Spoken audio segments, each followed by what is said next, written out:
Dihina habis-habisan, aku jambak rambut ibu mertuaku yang angkuh dan aku hancurkan nasib suamiku seorang lurah agar mereka kapok. Assalamualaikum warahmatullahi wabarakatuh. Selamat datang di LA Stories. Di balik senyuman ada air mata yang tak terlihat. Di balik tawa, ada kisah yang tak pernah diceritakan. Ini adalah LA Stories. Tempat di mana kisah nyata jadi pelajaran, dan luka hati jadi kekuatan. Setiap cerita di sini bukan sekadar drama, tapi potongan hidup yang bisa jadi cermin untuk kita semua. Siapkan hatimu, karena apa yang kamu dengar bisa mengubah cara pandangmu selamanya. Ini bukan sekadar cerita. Ini adalah kenyataan yang belum tentu sanggup kamu jalani.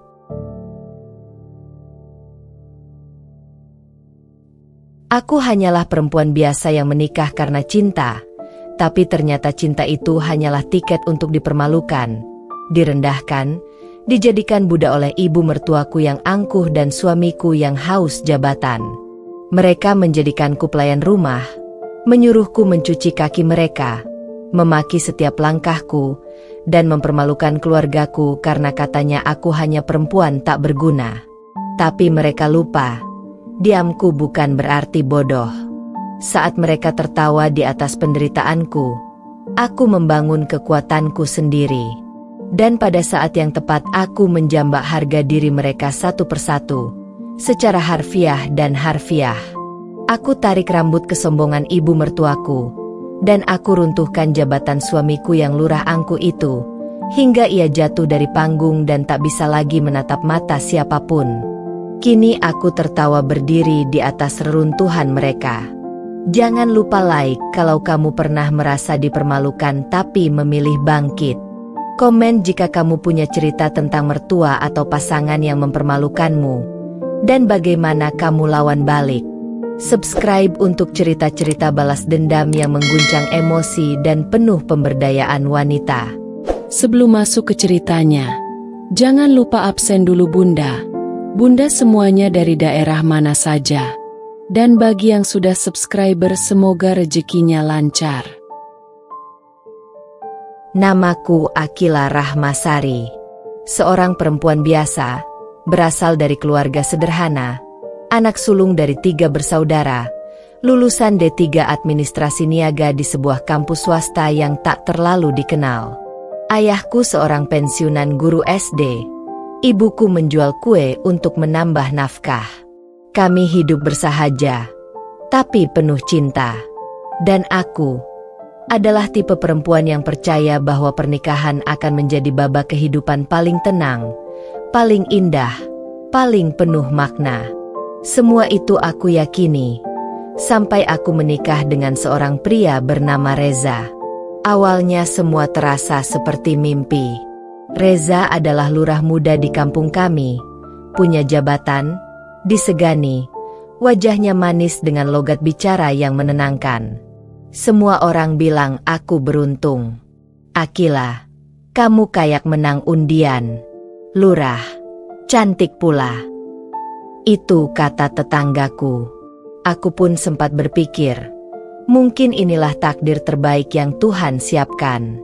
Aku siap menjadi istri yang baik, mendampingi suami, mencintai keluarga barunya, memberi cucu, dan membangun rumah tangga yang sakinah.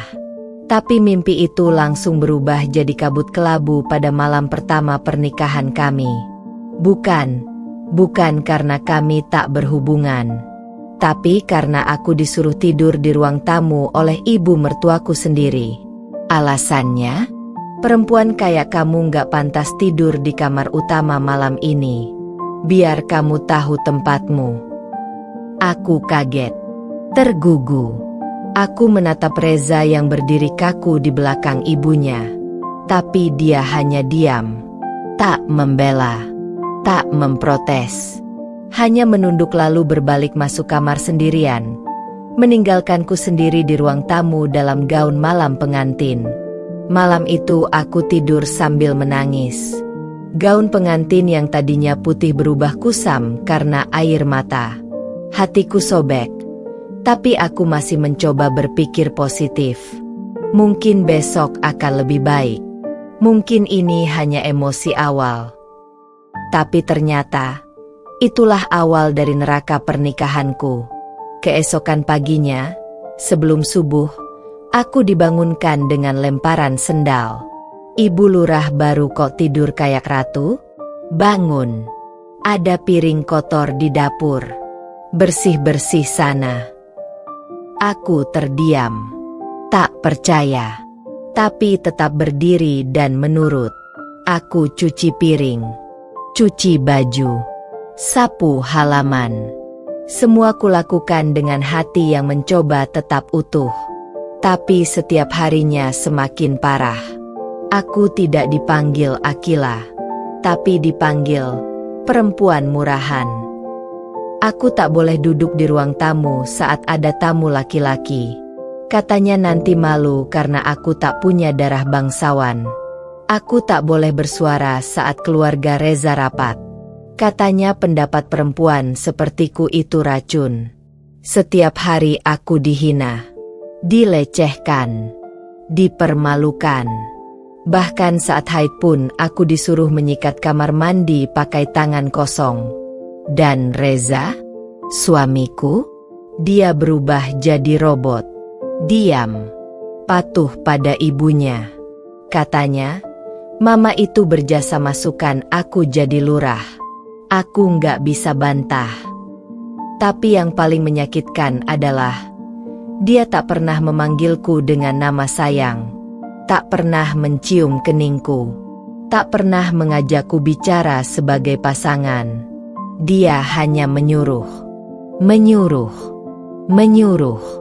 Dan saat aku diam sebentar, dia akan berbisik.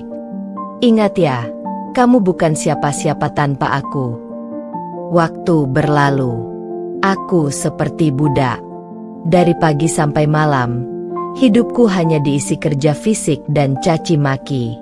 Aku kehilangan harga diri. Aku seperti makhluk yang tak bernyawa. Tapi aku bertahan. Bukan karena cinta, tapi karena aku masih berharap Reza akan sadar.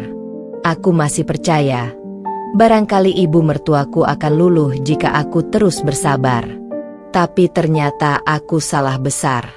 Suatu hari, saat aku sedang memasak sambal di dapur, aku mendengar tawa dari ruang tengah. Suara ibu mertuaku dan beberapa tetangga perempuan. Mereka sedang menggunjing. Dan saat ku dekatkan telinga, aku dengar jelas. Si Akila itu perempuan murahan. Mukanya aja sok manis. Padahal ibunya jual kue di pasar. Masa jadi istri lurah? Pantes Reza sekarang gak betah di rumah. Dia tuh terpaksa nikah gara-gara janji kampanye. Hahaha. Kayak pelayan. Lihat tuh tangan hitam. Bau minyak. Suara mereka tertawa. Semakin keras. Dan aku berdiri kaku. Piring di tanganku jatuh. Meleleh bersama air mataku. Bukan karena mereka menyebut ibuku. Tapi karena aku sadar. Aku sudah terlalu lama membiarkan diriku diinjak-injak tanpa melawan. Hari itu, aku masuk kamar. Kutatap cermin. Rambutku kusut, wajahku pucat, tapi mataku merah. Bukan karena menangis, tapi karena api di hatiku mulai menyala.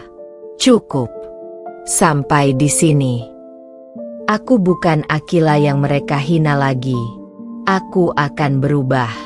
Akan kutunjukkan pada mereka bahwa diamku selama ini bukan tanda bodoh, tapi tanda aku sedang bersiap untuk menyerang. Aku bersumpah, aku akan balas semua ini. Bukan dengan teriakan, tapi dengan kejatuhan mereka satu persatu. Dan saat waktunya tiba, akan kujambak rambut harga diri mereka dari akarnya. Dengan tanganku sendiri. Setelah bertahun-tahun hidup dalam caci maki, diinjak harga diri, dianggap pembantu tanpa gaji, akhirnya aku bangkit. Tapi bukan bangkit dengan emosi kosong. Aku bangkit dengan akal, dengan strategi, dan dengan kesadaran bahwa mereka hanya akan kalah jika aku cerdas menyusun langkah. Sejak hari itu, aku tak lagi membiarkan air mataku jatuh sia-sia di lantai dapur. Aku tak lagi terpuruk saat disuruh menyapu halaman di tengah hujan, atau dicaci karena telat menyajikan teh. Sebaliknya, aku tersenyum, tapi diam-diam mengamati, mendengar, mencatat. Aku mulai dari ruang kecil di rumah, ruang kerja Reza. Setiap kali dia pergi ke kantor kelurahan, aku masuk ke ruang itu diam-diam. Ku buka laptopnya. Dia memang bodoh, terlalu percaya diri, bahkan tak mengganti password. Dan dari sanalah semuanya dimulai. Di folder bernama Reza, Kerjaan Desa, aku menemukan laporan-laporan keuangan yang aneh. Ada pengajuan dana pembangunan jalan yang anggarannya 2 kali lipat dari harga pasar. Dana UMKM yang dicairkan tapi tidak jelas sasarannya. Foto-foto kwitansi palsu. Bahkan, daftar penerima bansos yang ternyata dimanipulasi. Ku pelajari satu persatu. Ku hafal nama-nama.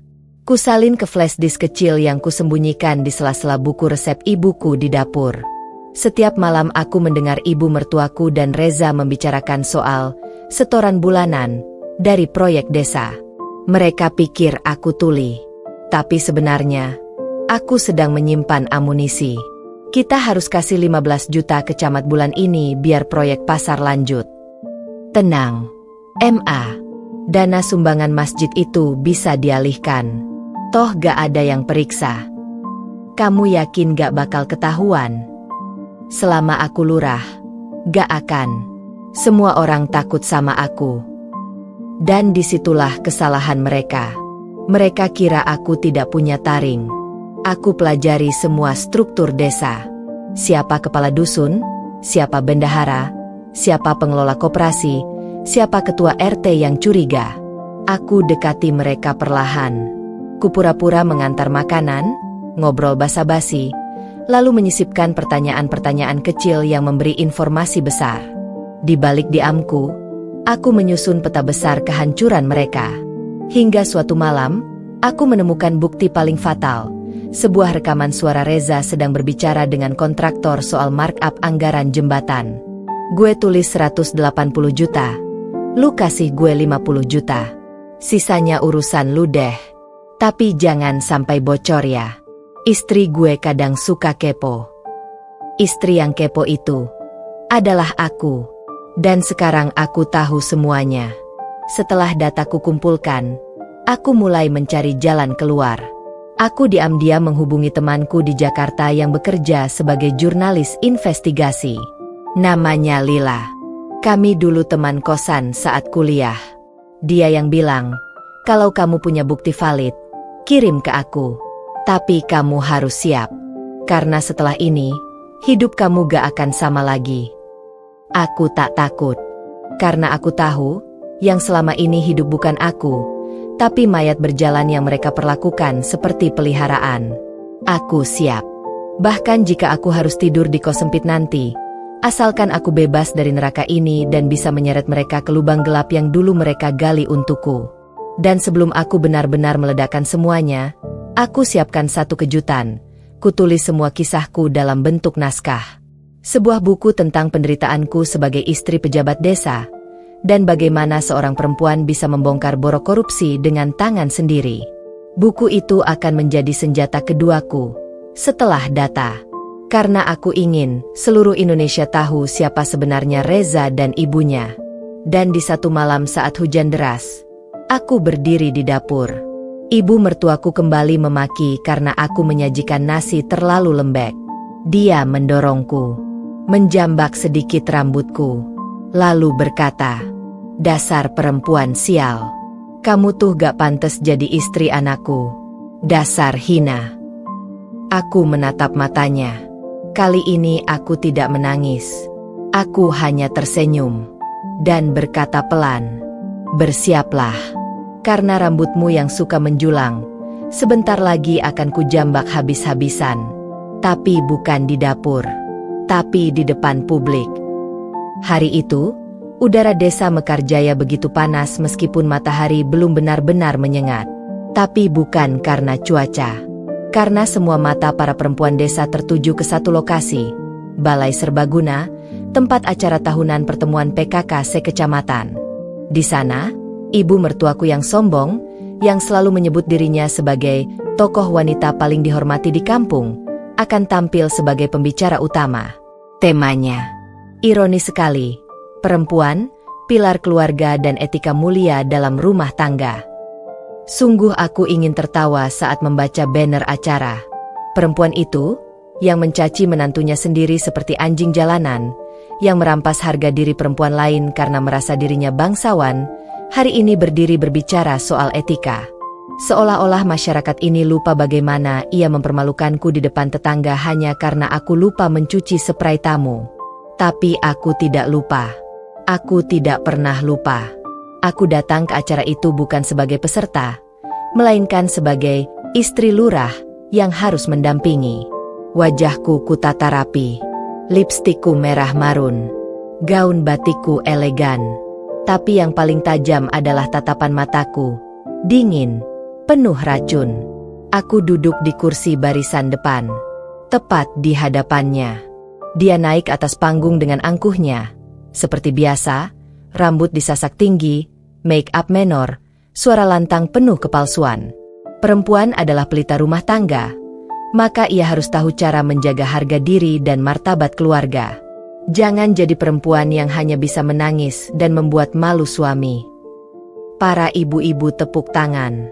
Aku menahan napas. Tanganku mulai mengepal. Darahku berdesir.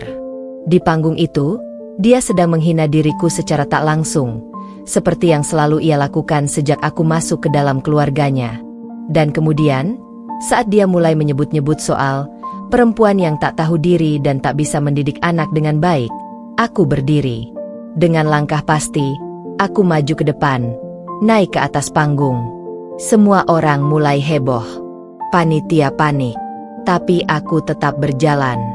Dan saat aku sudah berdiri tepat di sampingnya, aku mengambil mikrofon dan berkata, "Maaf Ibu Ketua, saya punya tambahan. Mungkin masyarakat perlu tahu bagaimana sebenarnya pilar rumah tangga itu memperlakukan menantunya seperti budak.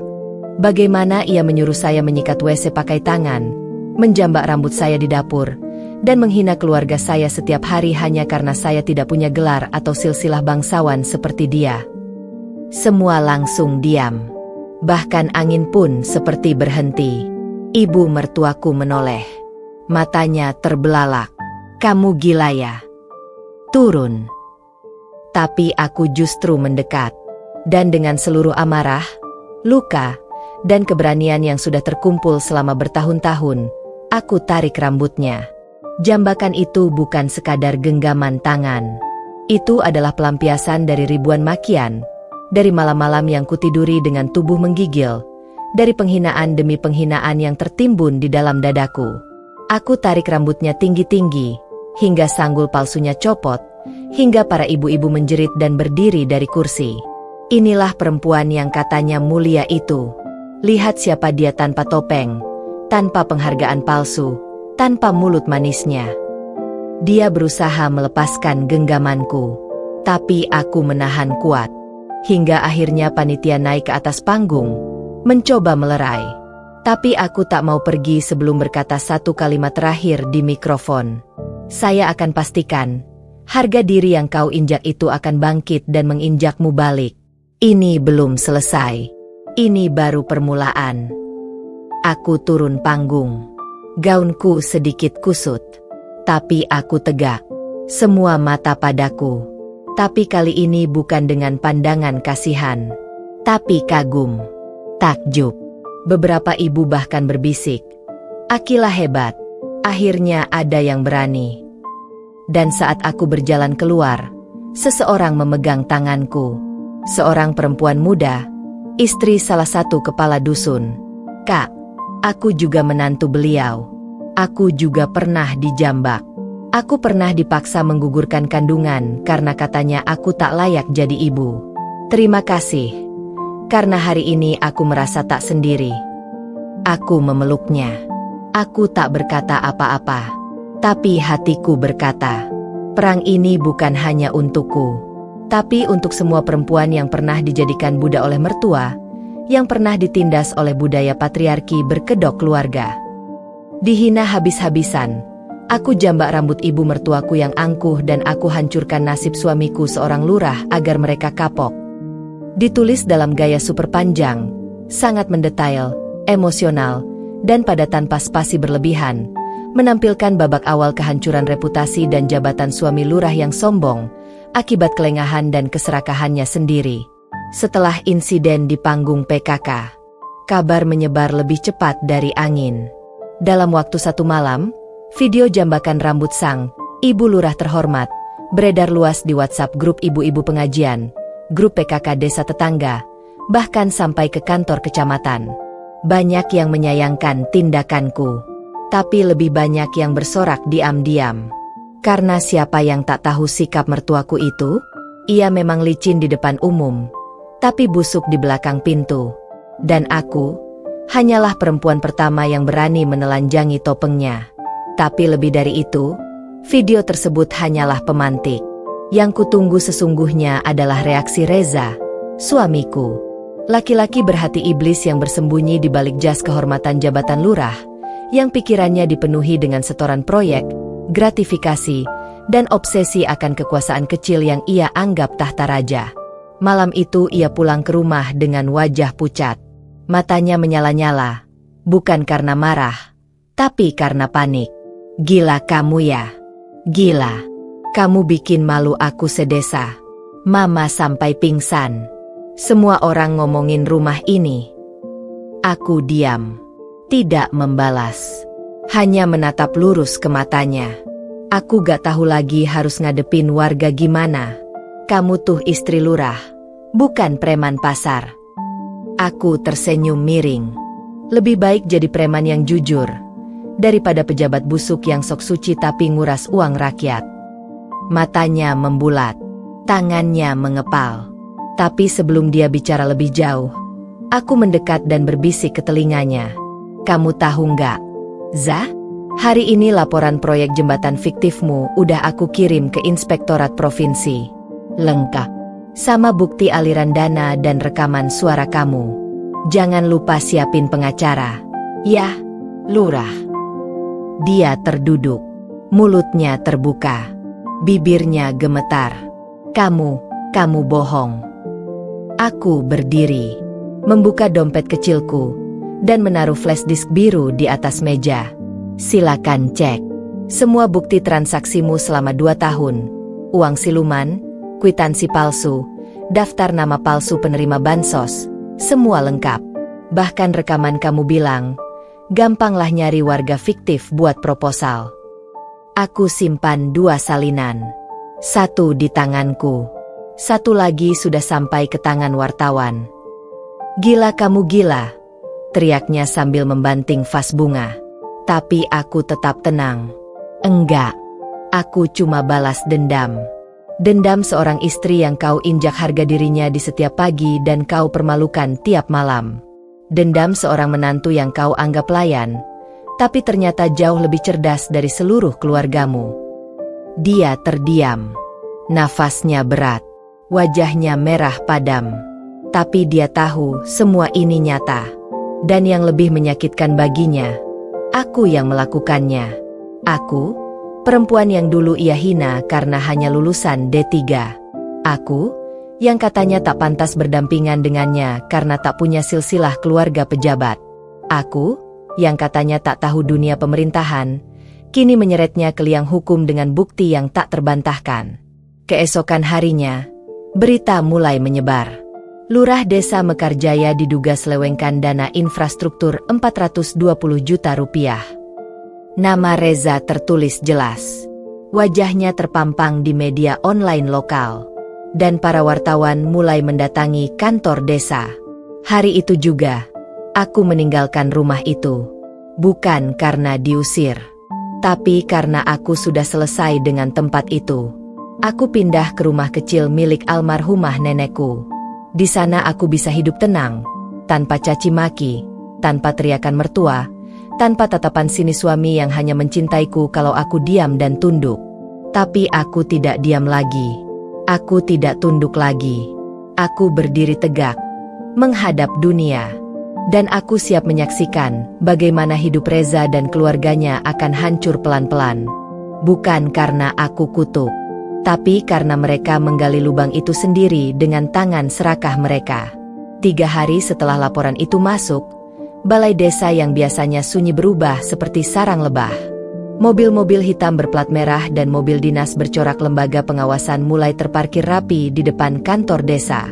Masyarakat yang biasanya hanya datang untuk mengurus surat keterangan, kini berdiri bergerombol menonton dengan wajah penuh penasaran. Bahkan anak-anak sekolah dasar pun ikut mengintip dari balik pagar. Karena hari itu bukan hari biasa. Hari itu adalah hari penghakiman.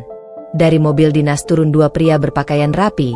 Satu berkemeja putih berlogo Inspektorat Provinsi Jawa Barat, satunya lagi mengenakan batik resmi. Di belakang mereka, beberapa staf datang membawa koper hitam. Dan beberapa menit kemudian, menyusul 2 jurnalis dari kanal YouTube investigasi terkenal, yang aku kirimi semua dokumen dan kronologi. Mereka membawa kamera, mikrofon, dan papan naskah. Dan di tengah kerumunan, Reza berdiri dengan wajah setengah pingsan. Dia mencoba tegar, mengenakan batik lurah kebanggaannya. Tapi aku tahu di balik bajunya, peluh menetes deras. Matanya merah karena begadang, bibirnya kering.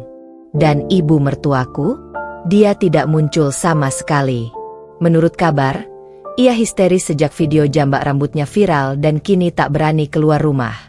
Kabarnya dia mengancam bunuh diri jika video itu tidak di-take down. Tapi video itu sudah tersebar ke ratusan akun. Dan netizen lebih kejam dari jaksa. Kami mendapat laporan dugaan korupsi, markup proyek, serta penyalahgunaan wewenang yang melibatkan kepala desa dan keluarganya, ucap kepala inspektorat di hadapan perangkat desa yang membatu kaku. Kami ingin mengaudit semua data keuangan, dokumen proyek 3 tahun terakhir, serta daftar penerima bansos dan dana sosial. Kami juga ingin menginterview warga penerima dan saksi internal.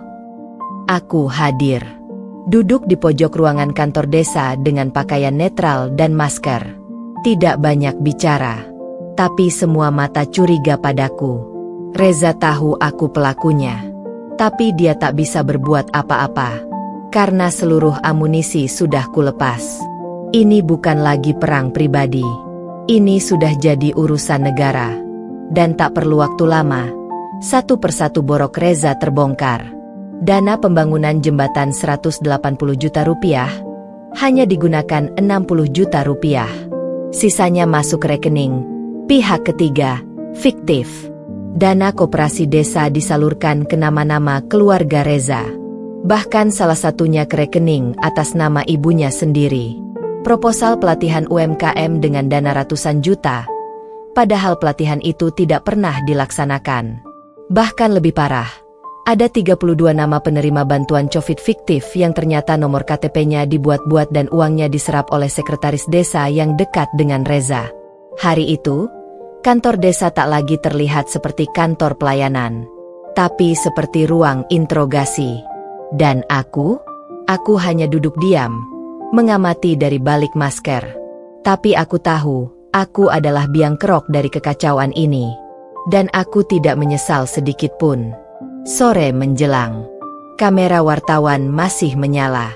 Salah satu reporter mendatangi warga yang selama ini hanya bisa mengeluh di warung kopi. Iya, Pak Lurah tuh kelihatannya ramah. Tapi waktu kami butuh bantuan, dia bilang anggaran habis.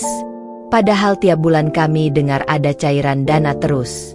Gak nyangka sih, ternyata segini kotor dalamnya. Berita investigasi itu naik malam harinya. Judulnya, Di Balik Jabatan, menguak skandal korupsi dana desa oleh Kepala Desa Mekarjaya. Wajah Reza terpampang jelas. Di bawahnya tertulis, diduga kuat menyelewengkan dana desa lebih dari 1 miliar rupiah selama 3 tahun menjabat. termasuk mengalihkan dana bansos, pelatihan fiktif, dan pengadaan proyek abal-abal. Komentar di kolom video YouTube langsung membludak. Lurahnya kayak preman berseragam. Pantas aja jalanan rusak gak diperbaiki-perbaiki.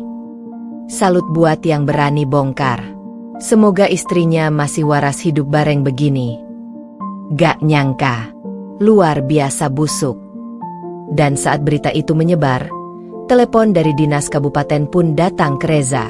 Isi singkatnya, kamu dibebas tugaskan sementara waktu, dan akan dipanggil ke kejaksaan untuk klarifikasi. Dia pingsan di depan orang-orang, dan aku berdiri di halaman rumah kecilku, menghirup udara sore yang akhirnya tak terasa sesak. Karena untuk pertama kalinya sejak pernikahanku, aku merasa lega. Laki-laki yang dulu menatapku seolah aku tanah, kini diinjak oleh dunia yang lebih keras dariku. Dulu, tiap kali ibuku datang ke rumah Reza mengantarkan lemper, pastel, atau risoles untukku, ibu mertuaku selalu bereaksi seperti melihat sampah. Pernah suatu ketika, ibuku datang membawakan kue kotak berisi jajanan pasar khas kampung kami. Dengan senyum sederhana dan langkah perlahan, beliau menyerahkan kotak itu pada ibu mertuaku. Tapi apa yang dilakukan perempuan angkuh itu? Oh, kue pasar ya? Di rumah ini gak biasa makan makanan murah. Lagian, mending dijual aja ke pasar, bukan dibawa ke rumah pejabat. Nanti rumah kami bau minyak. Sejak hari itu, ibuku tak pernah lagi datang ke rumah Reza.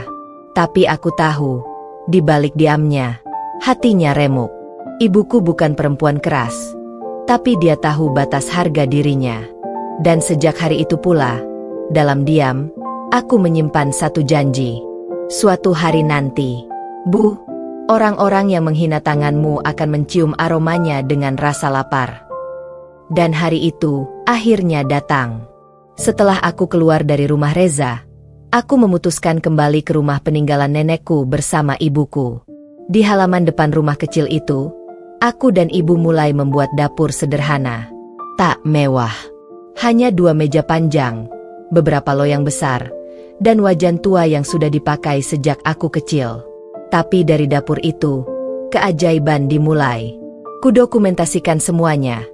Proses ibu membuat risoles isi ayam, lemper daun pisang hangat, hingga serabi gula merah yang meleleh. Ku kemas dengan rapi. Lalu ku posting di media sosial dengan caption menyentuh. Inilah tangan yang dulu dianggap hina karena menjual kue.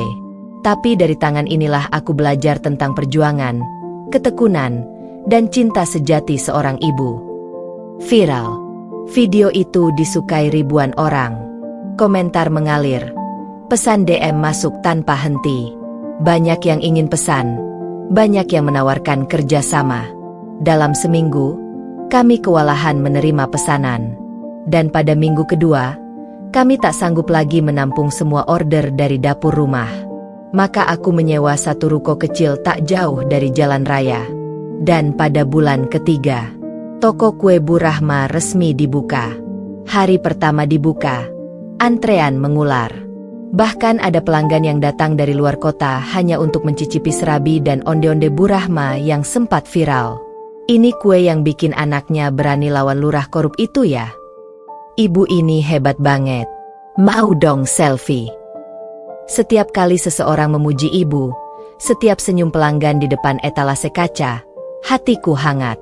Karena akhirnya ibu yang dulu diludahi secara sosial, kini diangkat tinggi oleh rasa syukur dan ketulusan. Tapi di sisi lain kota kecil itu, nasib perempuan lain berbanding terbalik.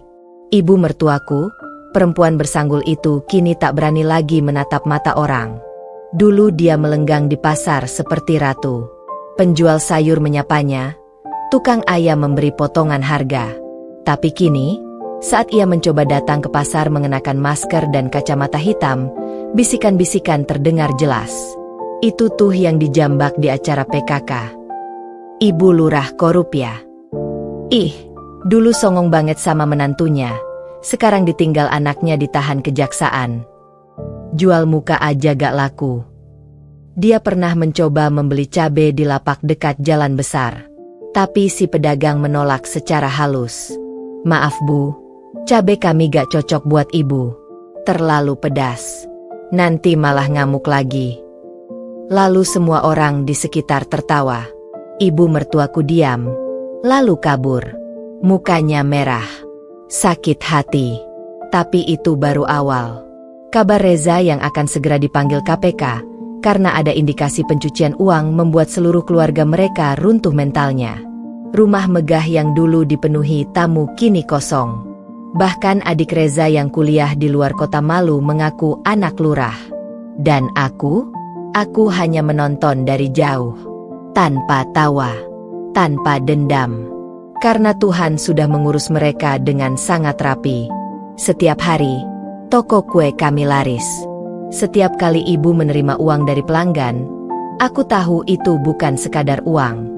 Tapi balasan atas tiap tetes air mata yang pernah ia telan karena dihina. Aku tak membalas ibu mertuaku dengan caci maki, tapi dengan pencapaian, dengan keberhasilan, dan dengan membuktikan bahwa kehormatan itu tak diukur dari status suami, tapi dari cara seorang perempuan bangkit ketika diinjak-injak.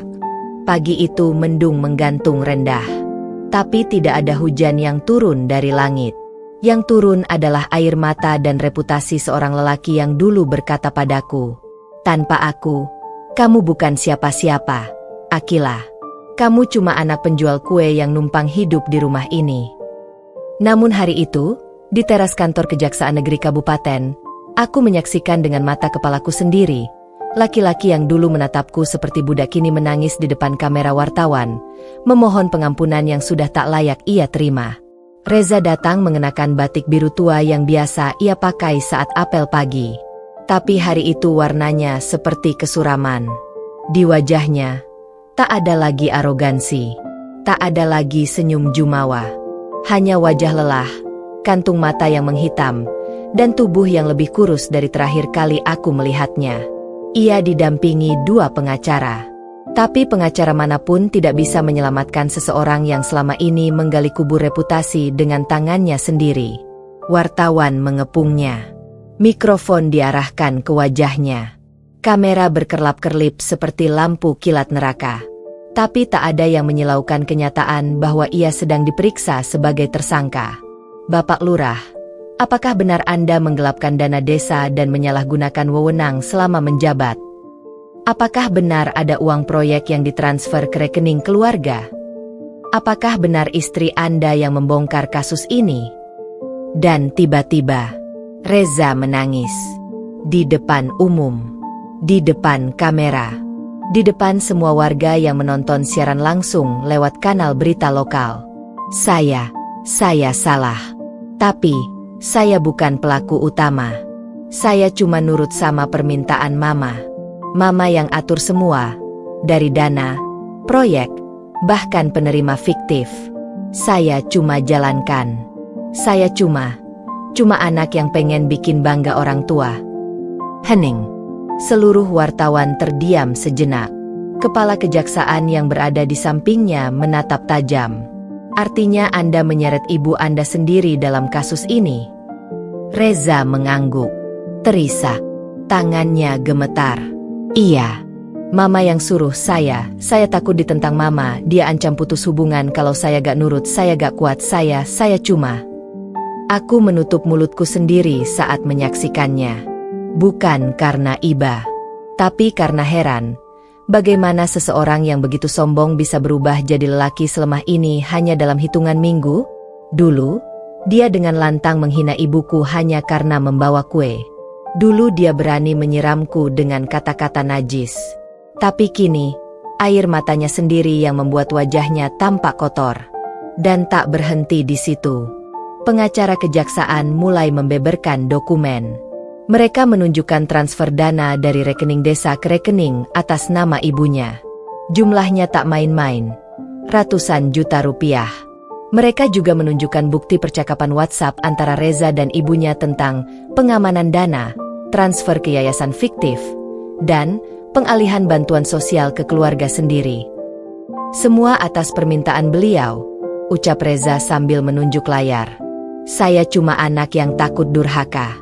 Tapi saya sadar sekarang, saya salah. Komentar masyarakat pun membanjiri sosial media. Lelaki macam apa itu? Korupsi nyuruh ibu, ketahuan nyalahin ibu juga. Reza, lurah rasa boneka. Gak punya prinsip, gak punya tanggung jawab. Yang rugi rakyat, yang hancur keluarga. Tapi yang paling hina itu, laki-laki yang gak bisa berdiri atas dosanya sendiri. Dan sejak saat itu, satu demi satu aparat hukum turun tangan. KPK mulai mengendus kemungkinan keterlibatan kepala dinas. Nama ibu mertuaku masuk daftar saksi. Rumah mereka digerebek. Surat-surat disita. Laptop dibawa. Bahkan uang tunai puluhan juta ditemukan di dalam rak dapur. Hari itu, keluarga lurah tumbang. Bukan hanya secara hukum, tapi secara sosial, moral, dan martabat. Dan aku berdiri dari kejauhan, menatap layar ponselku. Wajah Reza penuh air mata. Tapi aku hanya berkata dalam hati, menangislah, Reza. Karena kini seluruh dunia tahu bahwa jabatanmu palsu, kekuatanmu rapuh, dan ibumu bukan ratu, tapi akar dari kehinaan yang selama ini kau banggakan. Hari itu, di tengah rutinitas mempersiapkan adonan onde-onde dan mengecek stok risoles, ponselku bergetar. Sebuah nomor tak dikenal muncul. Aku nyaris tak mengangkat, tapi sesuatu dalam dadaku mendorong jariku untuk menekan tombol hijau. Selamat siang, apakah saya sedang berbicara dengan Ibu Akila Nur Rahma? Suaranya lembut tapi profesional. Aku mengangguk sambil menjawab, ya, benar, ini saya. Kami dari tim produksi acara Suara Perempuan Indonesia, salah satu program talk show nasional. Kami mengikuti kisah ibu dari pemberitaan investigasi kasus korupsi di daerah, dan juga dari unggahan viral tentang perjuangan ibu dan ibunda. Kami sangat tertarik untuk mengangkat kisah ibu sebagai inspirasi nasional. Apakah ibu bersedia menjadi narasumber utama dalam episode spesial bertema perempuan melawan kekuasaan toksik? Aku diam. Bukan karena ragu, tapi karena dadaku sesak oleh gelombang yang tiba-tiba datang. Antara luka masa lalu, perjuangan yang tak pernah dihitung, dan kebanggaan kecil yang selama ini kupendam dalam keheningan. Aku menarik napas, lalu menjawab, saya bersedia. Dan sejak hari itu, semuanya berubah. Bandara Soekarno-Hatta. Pagi itu aku turun dari pesawat dengan pakaian sederhana tapi rapi. Di tangan ibuku ada tas jinjing kecil.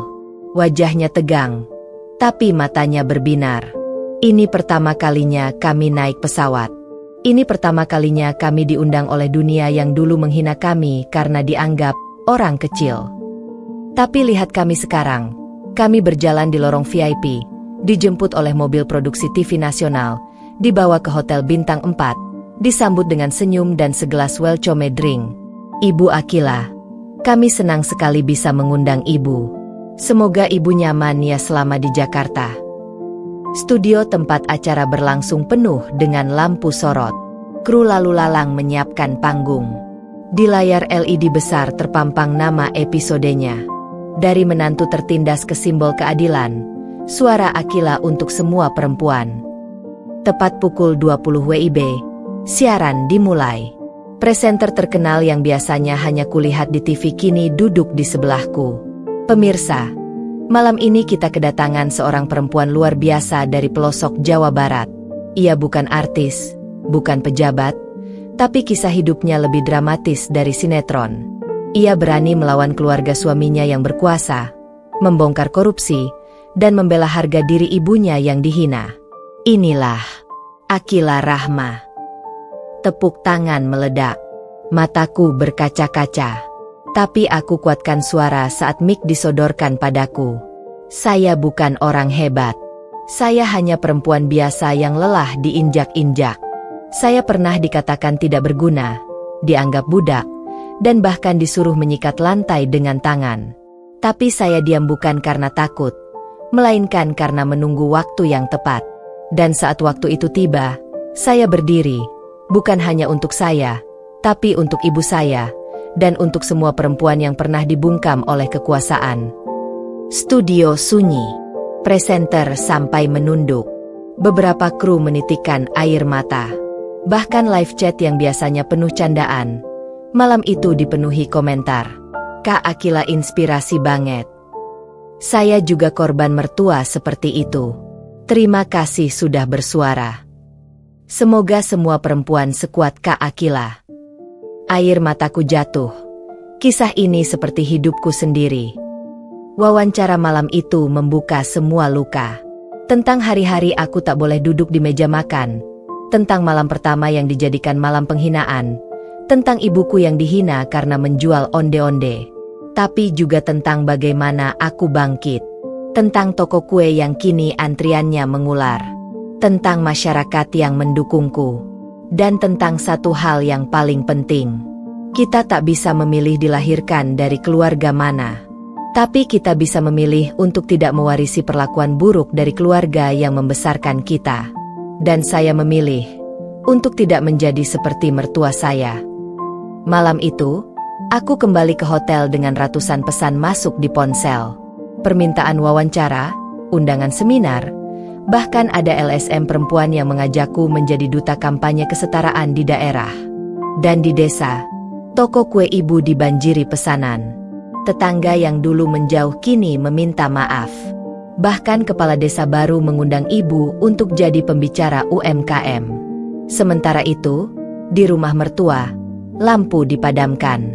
Tirai ditutup rapat. Karena mereka tahu, dunia kini tidak lagi menyanjung mereka, tapi mengutuk mereka. Sementara itu, aku berubah dari korban jadi suara. Dari menantu yang ditertawakan menjadi perempuan yang dibanggakan. Dan aku berjanji, aku akan terus berbicara, agar tak ada lagi Akila-Akila lain yang hidup dalam ketakutan dan hinaan. Namanya Nadine, adik kandung Reza. Dulu, dia bagaikan sang putri kampus. Kuliah di universitas swasta ternama, penuh gaya, followersnya di Instagram belasan ribu, dan tiap kali pulang kampung dia selalu disambut dengan penuh sanjungan. Wah, Nadine cantik banget ya, pinter, elegan. Iya dong, anak lurah gitu loh.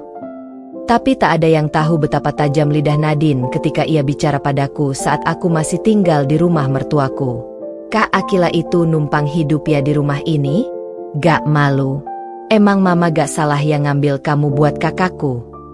Kak Reza tuh bisa dapet cewek cantik, pinter, kaya, tapi malah milih kamu.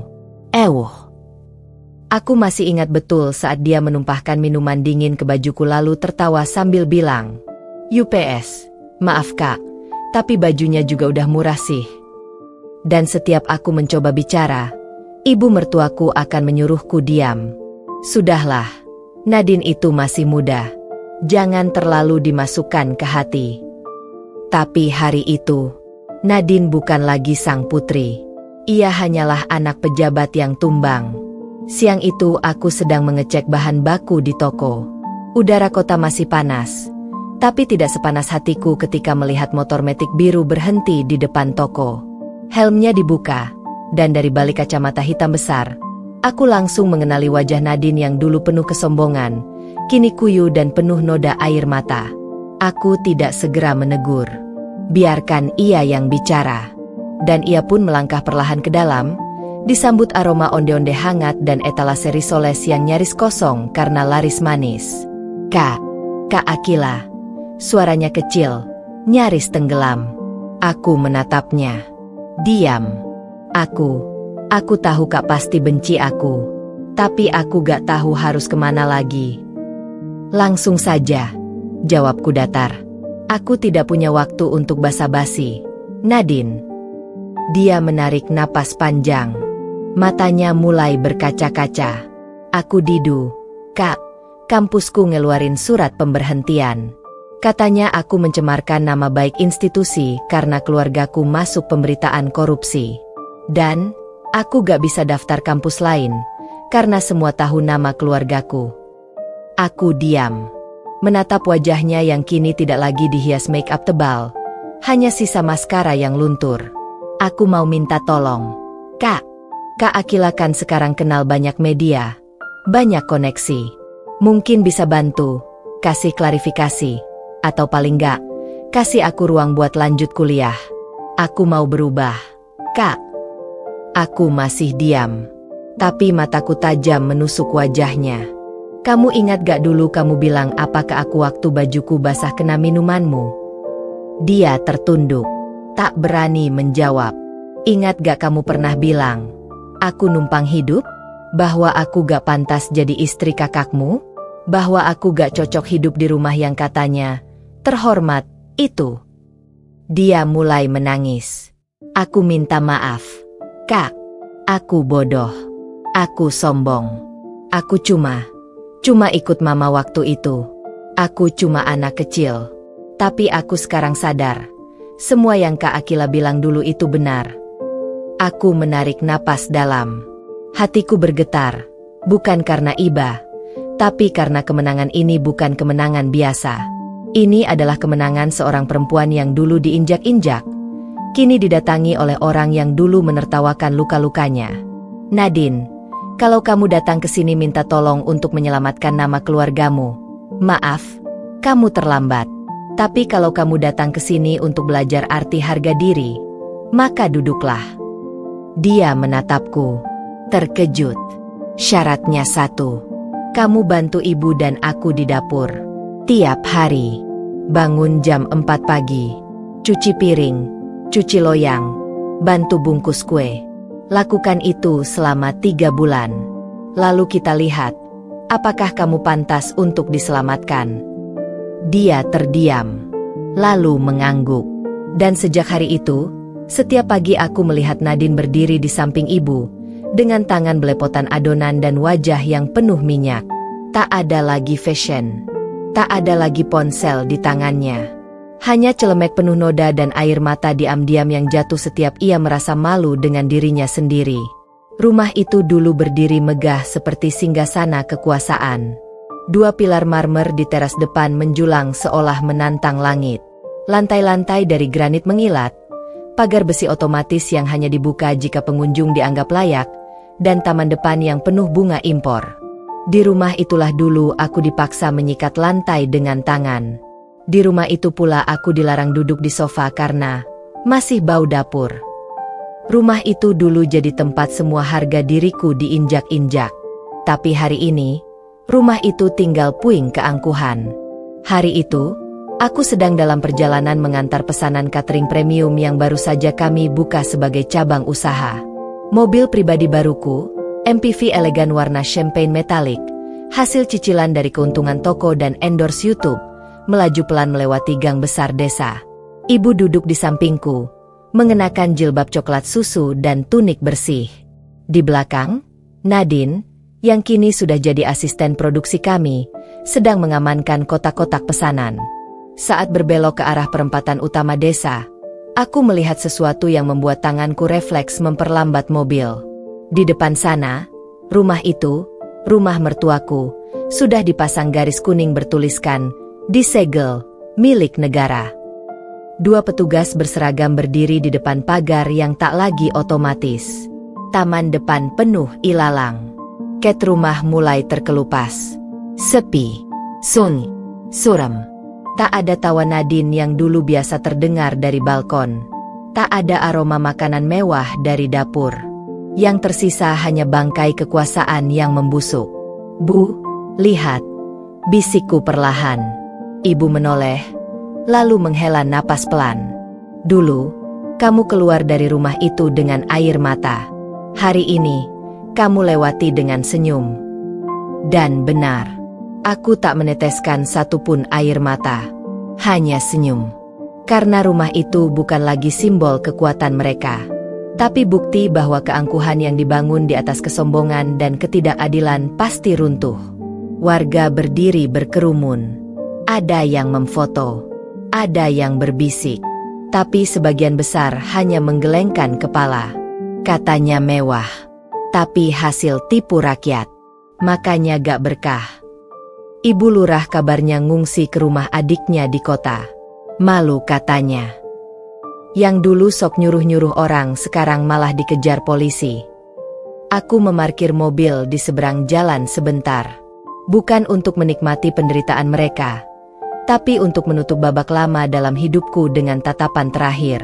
Saat itu, aku melihat seorang lelaki tua, bekas satpam rumah itu, sedang membongkar bangku kecil di teras. Ia menatapku dan tersenyum kecil. "Bu Akila, akhirnya ibu lewat sini bukan sebagai menantu, tapi sebagai yang menang." Aku tersenyum. "Terima kasih, Pak. Dulu saya keluar dari pagar itu dengan luka. Hari ini saya lewat lagi, dengan luka yang sudah sembuh dan pelajaran yang sudah selesai saya pelajari." Dan aku menginjak pedal gas perlahan.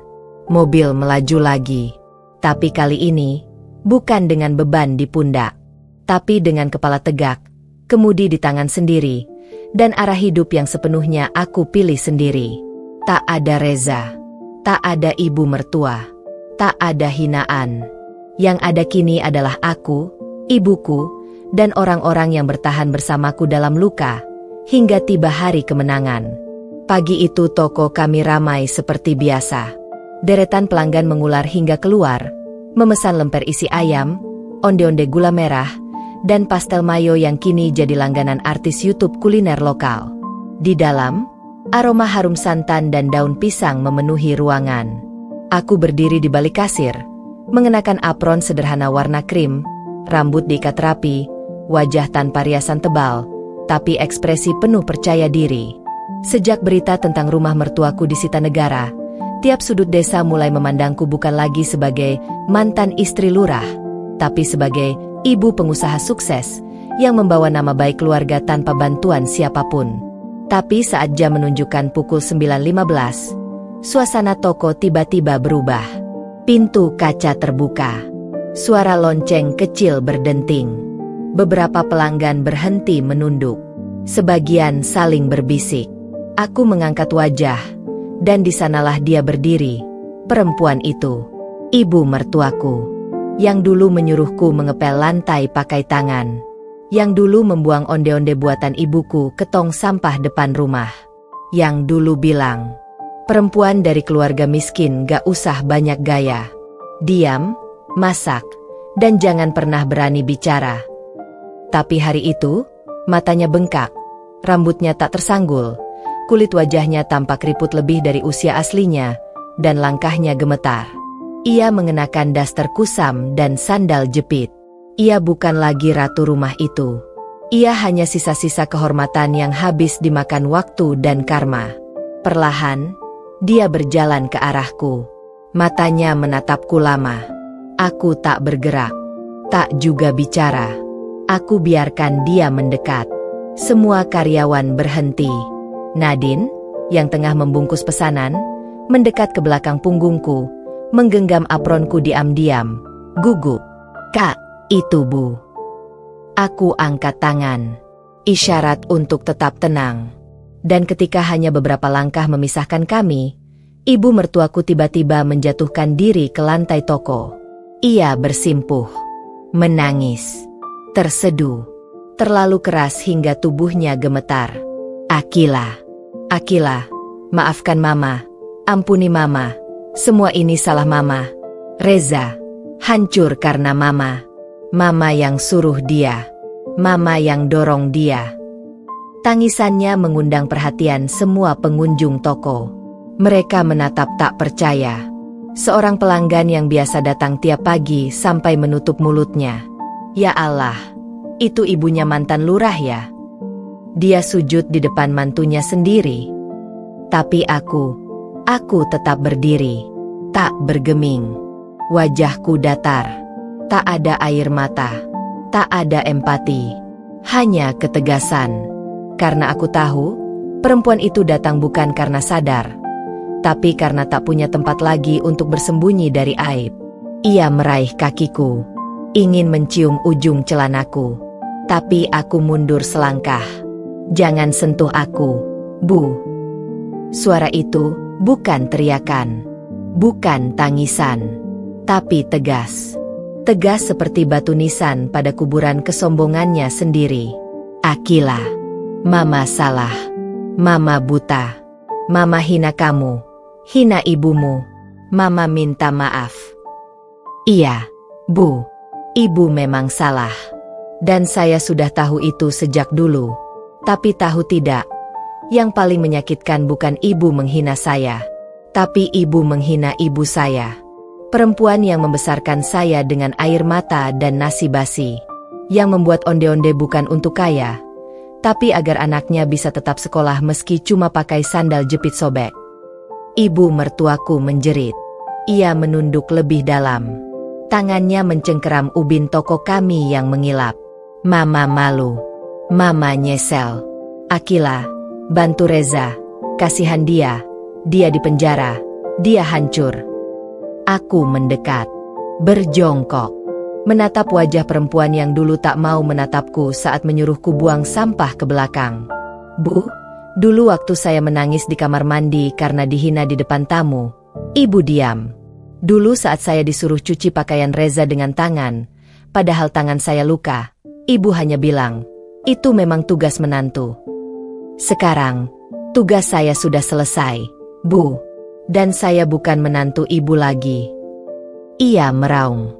Suaranya parau. Mama mohon. Tapi aku berdiri, lalu berkata pelan, tanpa emosi. Keluar dari toko saya, Bu. Sebelum saya panggil polisi karena mengganggu usaha UMKM yang legal dan dibangun dengan keringat, bukan uang haram. Beberapa pelanggan bertepuk tangan pelan. Nadine menunduk, menangis. Ibuku muncul dari dapur, tak berkata apapun, hanya menatap perempuan itu dengan mata tajam yang tenang. Ibu mertuaku akhirnya berdiri, tertatih, lalu berlari kecil keluar toko dengan tangis masih membahana. Pintu tertutup. Suara lonceng berdentang lagi. Sun, tapi juga terasa. Akhir. Dan saat itu aku sadar, aku tak lagi butuh pembalasan. Karena Tuhan sudah menjadikanku panggung, dan menjatuhkan mereka dari singgasana yang dulu mereka paksa aku tunduki. Langit malam itu kelabu. Gerimis kecil turun seperti bisikan masa lalu yang mencoba merangkak masuk lewat celah pintu kehidupan baruku yang sudah kukunci rapat-rapat. Aku baru saja menutup toko, tangan masih basah oleh sisa sabun cuci piring ketika Nadine menghampiriku pelan sambil membawa sebuah amplop putih yang mulai lembab karena tetes hujan. Kak, surat dari lapas kelas 2. Namanya Reza. Aku menatap amplop itu. Diam. Tak menyentuhnya. Tapi Nadine meletakkannya di meja dapur. Lalu beranjak pergi. Dan aku hanya menatapnya. Amplop itu tak besar. Tak berat. Tak mewah. Tapi isinya. Aku tahu pasti. Isinya adalah ratapan yang datang terlambat. Aku tak langsung membukanya. Kupandangi dari jauh berhari-hari. Aku hidup seperti biasa, memasak, membukukan pesanan, berbagi resep di YouTube, menemani ibu di pengajian, membimbing Nadine menyusun anggaran cabang baru di kota. Tapi tiap malam, amplop itu seolah bernafas di atas meja kayu kami, memanggil-manggil dengan lirih.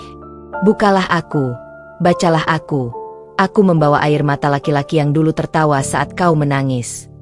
Dan akhirnya, di hari kelima, aku membukanya.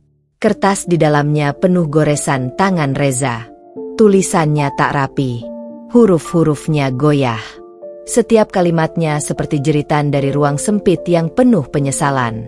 Akila, jika surat ini sampai di tanganmu, itu artinya aku sudah cukup gila untuk menuliskannya. Aku tak tahu dari mana harus memulai. Karena semua hal tentangku pasti sudah tidak ingin kau dengar. Tapi aku menulis ini bukan untuk minta dikasihani. Aku menulis karena tak ada satu hari pun di dalam sel ini yang tak kuisi dengan penyesalan. Tentang kau, tentang ibumu, tentang semua kesalahan yang kuanggap wajar saat ku pegang jabatan. Ia menulis tentang bagaimana dia tidur di atas lantai dingin beralaskan tikar usang. Tentang bagaimana suara jeruji saat ditutup malam hari membuat dadanya sesak. Tentang bagaimana tiap hari ia diinterogasi, dipojokkan, dihina oleh narapidana lain, dianggap pengecut karena menyeret ibunya ke meja hukum. Kau tahu, Kila, dulu aku merasa paling benar. Aku pikir kekuasaan akan menjagaku. Aku pikir, selama ada mama, tak akan ada yang bisa menyentuhku. Tapi malam-malam di sel ini membuatku sadar bahwa aku bukan lelaki. Aku hanya anak manja yang berselimut jabatan. Dan kau, perempuan yang dulu kusebut hina, justru yang paling mulia di antara kami semua." Ia meminta maaf. Dengan panjang. Dengan kata-kata yang lirih. Ia mengingat malam pertama, saat ia menceraikanku begitu saja karena tekanan ibunya, dengan alasan remeh yang sebenarnya hanyalah ego dan sombong buta. Aku masih ingat wajahmu malam itu. Tak menangis, tak marah, tapi sunyi. Dan sunyimu itulah yang ternyata paling mematikan. Karena kini, aku tak bisa tidur tanpa bayanganmu. Aku tak bisa hidup tenang tanpa suara tawamu. Aku tak bisa mengampuni diriku sendiri. Di akhir suratnya, Reza menuliskan satu paragraf yang kutahu ia tulis sambil menggigil. "Kalau kau sudi, balaslah. Sepatah dua kata saja. Agar aku tahu, aku masih punya sedikit tempat di hidupmu. Bukan sebagai suami, tapi sebagai manusia yang pernah menyakitimu, dan kini hanya ingin dimaafkan." Aku menutup surat itu, lipat kembali, masukkan ke dalam amplop, dan kubakar pelan di atas kompor. Kertas itu terbakar. Bukan karena aku benci, tapi karena aku sudah tidak lagi punya ruang untuk masa lalu yang datang hanya saat dunia menghukumnya. Apinya kecil, tapi cukup panas untuk membakar setiap kata palsu yang baru lahir karena jeruji. Dan malam itu, aku menulis satu kalimat di jurnal pribadiku. Beberapa luka tidak perlu diobati dengan kata maaf. Cukup dengan menjauhi sumbernya, dan terus berjalan ke depan. Reza mungkin menunggu jawaban. Tapi jawabanku adalah diam. Diam yang bukan lagi bentuk ketakutan, tapi diam yang paling nyaring. Karena aku sudah menang. Gedung itu megah. Ornamen kayu ukir menghiasi dindingnya. Spanduk besar bertuliskan, "Forum Nasional Pejuang UMKM Perempuan Indonesia 2025. Dari dapur ke panggung dunia." Terpampang di atas panggung utama. Di sisi kiri, deretan bendera merah putih berkibar. Di sisi kanan, layar LED menampilkan nama-nama tokoh perempuan dari berbagai pelosok negeri yang dijadwalkan berbicara hari itu. Dan satu nama terpampang di sana, di urutan terakhir, namun diberi tanda bintang. Akila Nur Rahma, pendiri toko kue Nusantara, inspirasi perempuan desa bangkit. Aku berdiri di belakang panggung, menggenggam mikrofon yang terasa dingin di tangan. Di hadapanku, auditorium berisi lebih dari 500 perempuan dari berbagai penjuru negeri.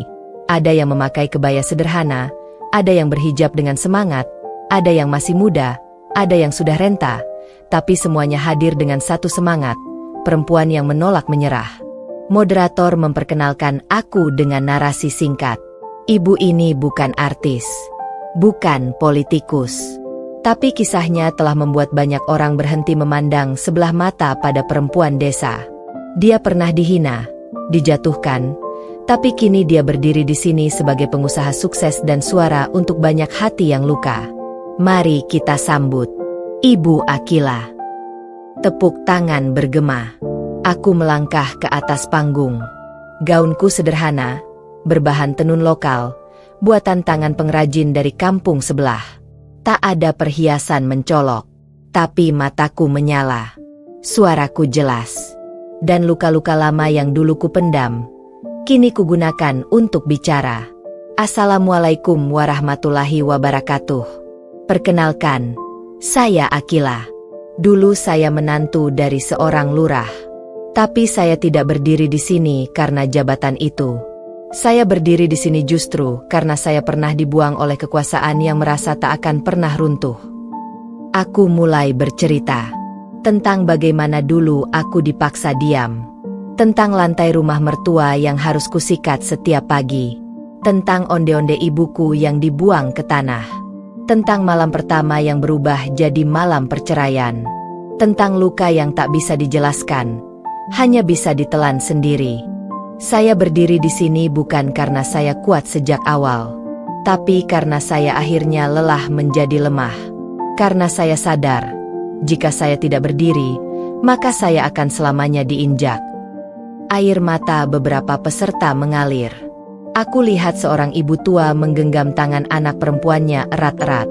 Seorang perempuan muda menghapus air matanya pelan sambil mengangguk-angguk. Dan ketika aku bicara tentang membangun kembali hidupku dari dapur kecil yang berlantai semen kasar, dengan jualan risoles dan lemper, suasana auditorium makin hening. Saya tidak punya warisan. Saya tidak punya gelar tinggi. Tapi saya punya tangan. Saya punya resep dari ibu saya. Dan saya punya keyakinan bahwa harga diri tidak dijual di meja kekuasaan, tapi dibangun di atas air mata dan keberanian menolak dipermalukan. Aku angkat kepalaku, tatap semua mata yang tertuju padaku. Perempuan-perempuan di ruangan ini, kalian mungkin pernah disuruh diam, disuruh tunduk, disuruh sabar. Tapi hari ini, saya ingin bilang bahwa sabar itu bukan berarti menyerah. Sabar itu menunggu waktu untuk berdiri. Dan waktu itu adalah sekarang. Tepuk tangan mulai terdengar. Lalu berdiri satu demi satu. Hingga akhirnya seluruh peserta forum berdiri. Bertepuk tangan sambil menangis. Bukan karena sedih, tapi karena mereka merasa dilihat, merasa diwakili, merasa dikuatkan. Aku berdiri di tengah sorotan lampu. Tak menangis, tapi mataku basah. Karena untuk pertama kalinya, aku tidak bicara untuk membela diriku sendiri. Aku bicara untuk semua perempuan yang pernah dianggap tak berarti. Hari itu, langit bersih seperti dibasuh. Gedung kantor kecamatan penuh umbul-umbul merah putih. Spanduk besar membentang di gerbang. Penganugerahan Perempuan Pejuang Ekonomi Daerah UMKM Inspiratif 2025. Ada panggung kecil didirikan di pelataran. Para ibu PKK, camat, kepala desa, bahkan bupati hadir. Aku tidak mengundang siapa-siapa dari masa laluku. Tapi dunia tampaknya tidak pernah lupa menghadirkan ironi dalam panggung keadilan. Aku mengenakan kebaya pastel buatan penjahit desa sebelah. Sederhana, anggun, dan rapi. Bukan busana mahal, tapi disinilah aku merasa berpakaian paling megah, karena aku membawa nama dan harga diriku sendiri. Saat namaku dipanggil ke atas panggung, semua mata menatap. Kamera media lokal menyorot. Wartawan mencatat. Seorang reporter dari TV nasional bahkan hadir untuk meliput program Perempuan Desa Mandiri. Dengan ini kami anugerahkan penghargaan UMKM Inspiratif 2025 kepada Ibu Akila Nurrahma, pendiri toko kue Nusantara, atas perjuangan dan dedikasinya membangun ekonomi rakyat dari nol, dan memberdayakan lebih dari 50 perempuan desa menjadi pengusaha mikro mandiri. Tepuk tangan pecah. Aku melangkah ke panggung, menerima piagam. Foto-foto diambil. Tapi yang paling menggetarkan adalah tayangan langsung ini juga ditayangkan di televisi nasional yang dipasang di banyak titik layanan publik, termasuk ruang nonton lapas tempat Reza mendekam. Dan di sebuah ruang sempit berisi narapidana berseragam oranye, puluhan mata pria menyaksikan tayangan langsung itu. Itu mantan lo, Za. Gila, mantap bener. Sekarang udah jadi tokoh nasional. Dulu lo lepasin cewek begini? Hah, goblok amat. Reza duduk paling belakang. Tak bicara. Tapi matanya kosong. Bibirnya gemetar. Dan pelipisnya basah oleh keringat dingin. Televisi itu menampilkan wajahku sedang menerima penghargaan. Dan di bawahnya tertulis, dari dihina menjadi terhormat. Kisah perempuan bangkit dari kekerasan rumah tangga. Kembali ke panggung. Aku diberi kesempatan untuk bicara. Aku angkat mikrofon, lalu berkata, saya berdiri di sini bukan karena saya hebat, tapi karena saya pernah diinjak, dan saya memilih untuk berdiri, bukan membalas dengan kaki, tapi membalas dengan karya. Saya tahu mungkin seseorang di luar sana sedang menonton ini dari balik jeruji. Pesan saya, terima kasih telah membuang saya, karena dari situlah saya belajar berdiri. Auditorium kecil itu hening sesaat, lalu kembali meledak oleh tepuk tangan. Surat itu datang di pagi hari saat hujan tipis turun membasahi kaca jendela rumah. Amplopnya polos. Tak ada wangi. Tak ada cap mewah. Hanya tulisan tangan yang kini goyah, seolah pena pun sudah tak hormat pada pemiliknya. Untuk Akila Nur Rahma dari Reza. Isinya singkat. Aku tahu aku tak layak. Tapi sebelum mati rasa dalam sel ini, izinkan aku bertemu. Sekali saja. Di ruang kunjungan. Aku hanya ingin menatap mata yang dulu kutinggalkan di malam pertama kita. Aku tidak menangis. Tidak pula marah. Hanya tersenyum tipis. Karena aku tahu, pertemuan itu bukan untuk menyembuhkan apapun. Tapi hanya penundaan azab bagi seseorang yang akhirnya sadar. Tapi sudah tak lagi punya tempat dalam hidupku. Namun, hari itu aku tetap datang. Tapi bukan untuknya. Aku datang dengan jet pribadi, bukan pamer. Tapi karena aku sedang dalam rangkaian kunjungan kerja ke 3 kota dalam waktu 2 hari. Jet itu milik investor luar negeri yang kini menjadi mitra ekspansi bisnis toko kue Nusantara di Asia Tenggara. Mereka mengagumiku bukan karena statusku, tapi karena aku tak pernah menjual luka, hanya menjual keberanian menyembuhkan diri. Jet mendarat di bandara kecil di dekat kota tempat Reza menjalani hukuman. Wartawan sudah tahu, kamera menyorot. Sebagian menyangka aku akan datang menjenguk mantan suamiku. Tapi mereka salah. Aku turun dari jet pribadi bersama 2 staf. Mobil sudah menunggu. Tapi alih-alih ke lapas, aku menuju satu tempat yang lebih penting. Panti asuhan kecil di pinggir kota. Tempat ibu mertuaku dan adik-adik perempuan yang dulu ikut menyakitiku kini tinggal diam-diam setelah tak lagi diterima masyarakat. Ketika aku datang, mereka gemetar. Ibu mertuaku yang dulu menghina ibuku kini duduk di kursi roda. Wajahnya pucat, tubuhnya tinggal tulang. Nadine berdiri di sampingnya, kini bukan sebagai adik ipar yang congkak, tapi sebagai relawan yang menemani hari-harinya. Anak-anak perempuan kecil dari saudara Reza yang dulu ikut menertawakanku, kini hanya tinggal tubuh mungil dengan wajah lesu dan penuh trauma. Aku masuk ke ruangan itu. Semua terdiam. Bahkan angin pun seakan menahan napas. Aku datang bukan karena kalian memanggilku, kataku pelan. Aku datang karena aku tahu, hanya aku yang bisa menghentikan rantai luka ini. Kalian perempuan, sama sepertiku. Dan kalian akan kutarik keluar, bukan karena kalian pantas, tapi karena kalian harus hidup sebagai manusia bermartabat. Ibu mertuaku menangis. Nadine tak bisa bicara. Anak-anak itu menatapku dengan takut dan kagum sekaligus. Kita akan pergi ke tempat yang jauh dari nama buruk itu. Ke tempat yang hanya mengenal kalian sebagai perempuan yang ingin hidup. Dan aku membawa mereka masuk ke mobil, lalu naik ke jet pribadi. Saat mesin menyala dan roda mulai menggelinding di landasan, seseorang dari stafku berkata, "Bu, Reza ada di lapas 2 kilometer dari sini. Kami dapat info, dia sedang menunggu di ruang kunjungan." Aku menatap keluar jendela, melihat langit yang perlahan membuka awannya. Biarkan dia menunggu. Karena kali ini, aku tidak datang untuk lelaki yang meninggalkanku. Aku datang untuk menyelamatkan semua perempuan yang ditinggalkannya. Jet mengudara, tinggi, membelah awan. Membawa aku, Nadine, anak-anak perempuan kecil, dan seorang ibu yang dulu menghina, tapi kini membisu tanpa suara.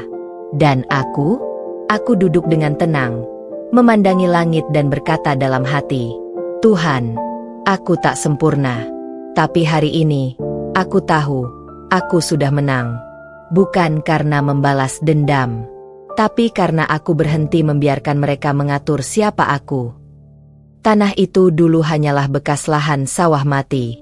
Terletak di ujung desa, dulunya sering dijadikan tempat membuang sampah dan bangkai bangunan yang ambruk karena usia. Tak ada yang meliriknya.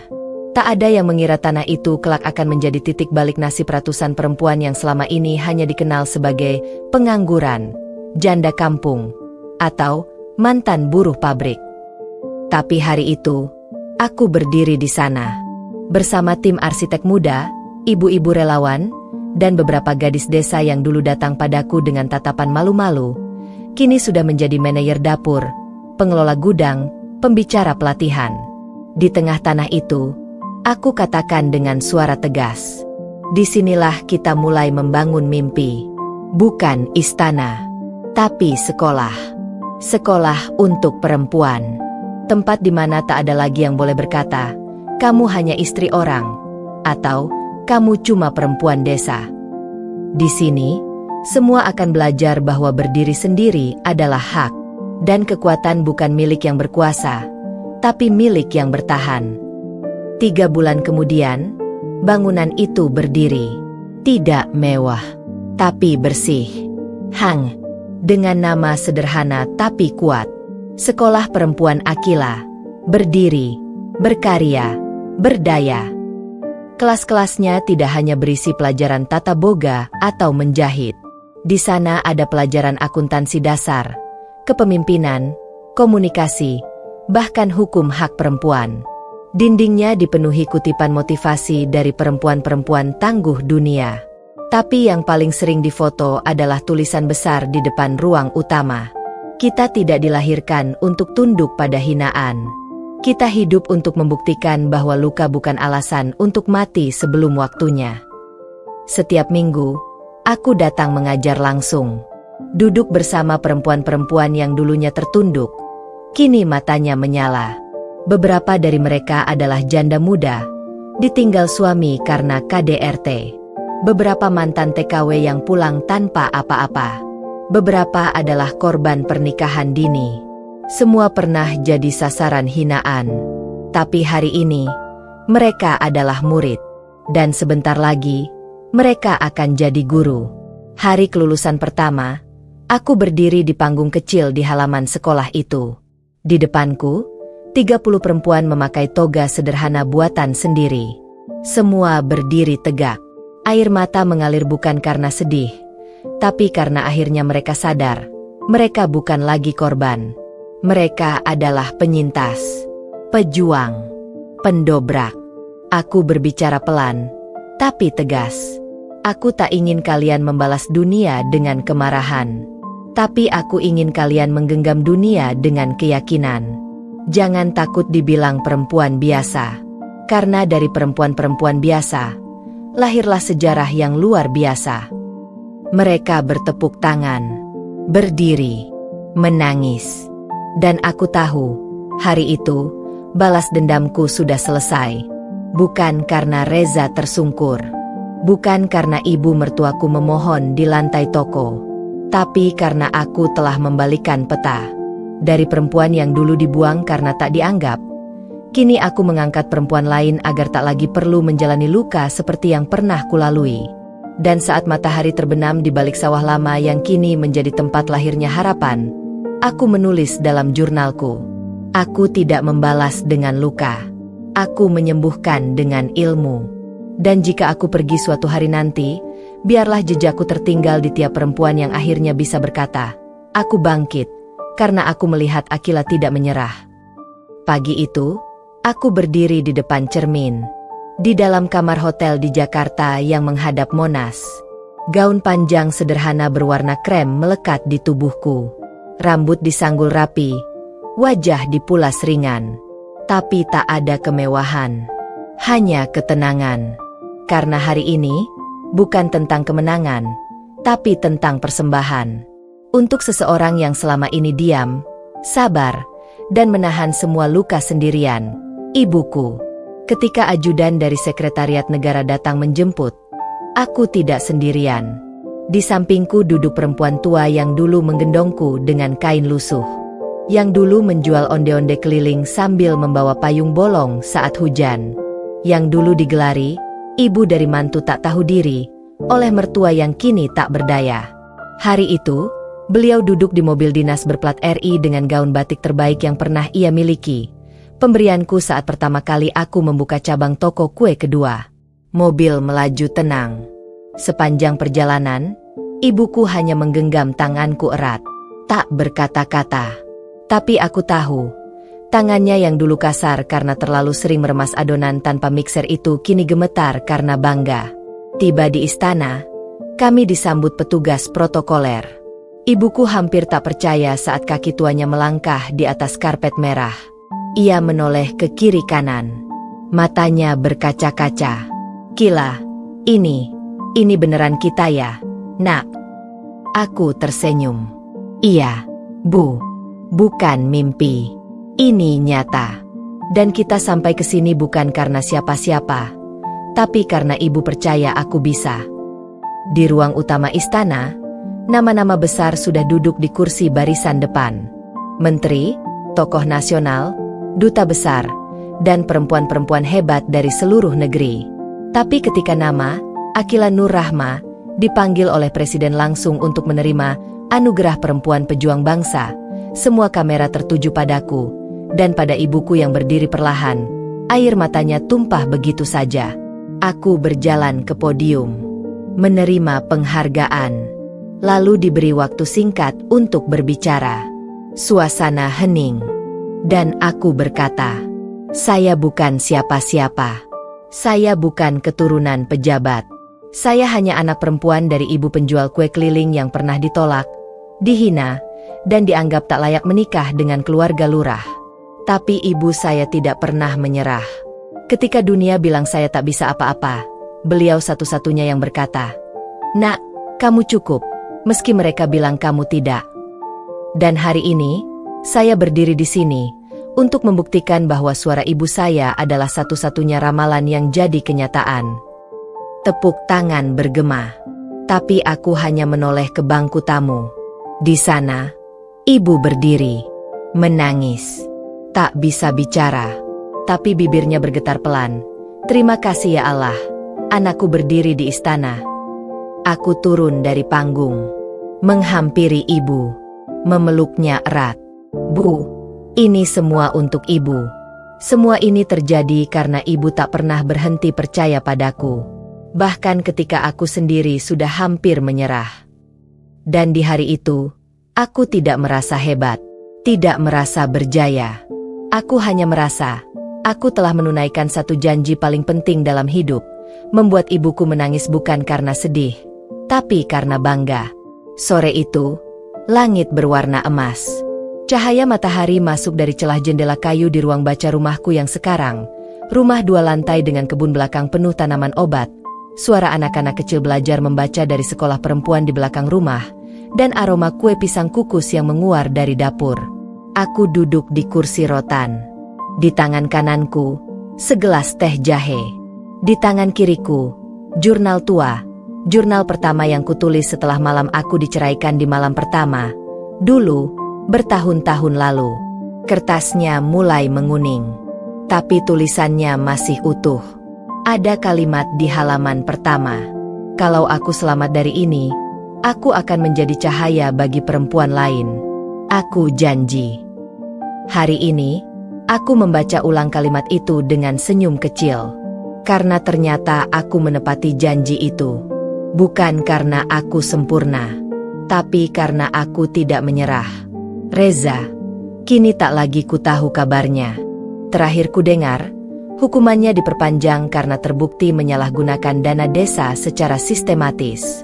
Ibunya masih dirawat di panti, dirawat dengan baik, tapi tak lagi menyebut namaku, entah karena amnesia, atau karena malu yang begitu dalam hingga memutus ingatan. Nadine kini menjadi salah satu pengurus di Yayasan Pendampingan Korban Kekerasan dalam Rumah Tangga. Ia pernah menangis padaku, meminta maaf. Tapi aku tak menuntut air matanya. Aku hanya berkata, "Jangan pernah biarkan anak perempuan lain merasakan apa yang pernah aku alami. Itu cukup bagiku." Sekolah perempuan yang kubangun kini sudah berdiri di 4 kabupaten. Aku diundang ke universitas, ke luar negeri, bahkan ke televisi. Tapi yang paling membahagiakan bagiku adalah ketika seorang gadis kecil berkata, "Bu Akila, aku pengen bisa punya hidup kayak ibu. Mandiri, nggak takut." Itulah momen ketika aku tahu, aku tak lagi hidup untuk balas dendam, tapi untuk membangun dunia di mana tak ada lagi yang perlu balas dendam. Karena mereka tak akan diinjak sejak awal. Dan di malam itu, aku menutup jurnal lamaku. Kuikat dengan pita hitam. Kutulis di bagian belakangnya, "Cerita ini selesai. Dendamnya lunas. Tapi harapannya belum. Maka aku mulai buku baru untuk menulis kisah perempuan-perempuan yang bangkit bukan karena marah, tapi karena tahu mereka layak berdiri dan bersinar. Lalu aku berjalan ke beranda. Anak-anak kecil sedang berlatih pidato di halaman. Di bawah langit jingga yang merunduk pelan, suara mereka bersahut-sahutan. Aku perempuan. Aku kuat. Aku bukan pelengkap. Aku bisa berdiri sendiri. Dan aku pantas dihormati. Dan aku tahu, perjuanganku tak sia-sia. Sudah lama orang bertanya, "Ibu Akila, kapan nulis buku?" Awalnya aku ragu. Rasanya terlalu personal, terlalu menyakitkan. Tapi semakin banyak perempuan datang padaku dengan cerita yang mirip, dengan air mata yang sama, aku sadar, kisahku bukan milik pribadi lagi, ini kisah kolektif. Luka bersama, dan perlu disuarakan. Maka aku menulis. Di sela-sela kesibukan mendirikan sekolah, mendampingi pelatihan, mengajar dan menghadiri forum, aku menumpahkan segalanya ke dalam tulisan. Bukan untuk cari simpati, tapi untuk membuka mata. Bahwa bahkan di balik kebaya yang rapi, seringkali tersembunyi dada yang luka. Bahwa di balik perempuan tersenyum di pasar, kadang tersimpan trauma yang tidak tahu kapan sembuh. Judul bukunya, Perempuan yang Ditalak di Malam Pertama. Subjudul, dan kisah tentang bagaimana aku berdiri dan menghancurkan mereka yang menganggapku tak layak. Dalam 1 minggu sejak rilis, buku itu langsung jadi bestseller. Ribuan perempuan mengirim pesan, komentar, surat tangan, bahkan rekaman suara. "Bu Akila, saya juga pernah dicerai hanya karena tidak bisa hamil. Saya pernah disuruh keluar dari rumah mertua karena tidak punya gelar. Buku ibu menyelamatkan saya dari keputusan bunuh diri.